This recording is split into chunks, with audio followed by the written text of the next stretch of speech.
खुलुमबाय आंनि SB news चेनेलाव नोंथांमोनखौ गासैखौबो बरायनाय थाबाय। दानिया दङ रादाब।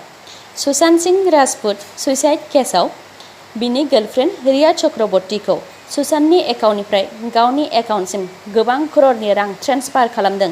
लोगोसे सुशांतखौ बिनि फेमिलिनिफ्राय आलदा खालामदों आरो ब्लेकमेलबो खालामोमोन होननानै सुशांतनि बिफाया रिया चक्रवर्तीखौ पाटनानि पुलिस थानायाव एफआइआर होदों। उत्तराखंडआव सासे पुलिसआ सासे हेलमेट गानि सेंग्राखौ हमनानै बिनि खाफालाव साबिजोंनो दोसोनानै होदों। आनलक 2आ 31 जुलाइआव जोबसिगोन। आगस्तनिफ्राय आनलक 3आ जागायसिगोन।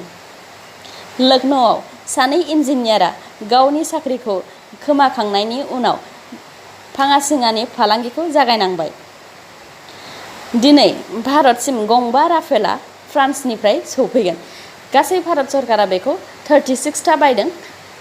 बेखौ बायनो थाखाय 59,000 crore भारतनि सरकारा खरसा खालामदों। राफेलआ मोनसे डाबल इन्जिन एयारक्राफ्ट। बेयाव मोनथाम टाइपनि मिसाइल थायो। बियो 300 किल'मिटार गोजाननिफ्रायनो सुथुरफोरखौ एटाक खालामनो हायो। बिनि स्पिडा 2400 किल'मिटार/आवर। आसामाव दैबानाजों दासिम 102आनो जिउ गोमानांबाय। प्रियंका चोप्राया आसामनि दैबानायाव डनेशन होदों। लोगोसे गोबांखौनो डनेशन होनो थाखाय टुइटारनि गेजेरजों खावलायहरदों। चेन्नाईआव सासे कलेजनि स्टुडेन्टआ गेमलिं एपआव गावनि गासैबो फैसाखौ लागायनानै जेब्ला गोमाजोबो बिनि उनाव बियो जिउखौ खोमानानै लायो।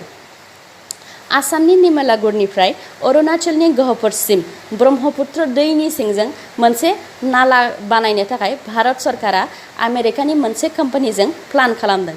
बेखौ डिसेम्बरनि लास्टनिफ्राय जागायजेनगोन। बे बोसोरनिनो बे नालानि गोलावआ 14.8 किल'मिटार। बे नालाया जायोबा चाइनाया जोंखौ अरुणाचलथिं मालाबा एटाक खालामोबा गोरलैयैनो आर्मिफ्रा थांनानै मदद हैनो हागोन। आंनि दिनैनि निउसआ एसेनोसै। नोंथांमोना जुदि आंनि निउसखौ मोजां मोनदोंबा अन्नानै लाइक, शेयार आरो साबस्क्राइब खालाम। गोजोन्थों।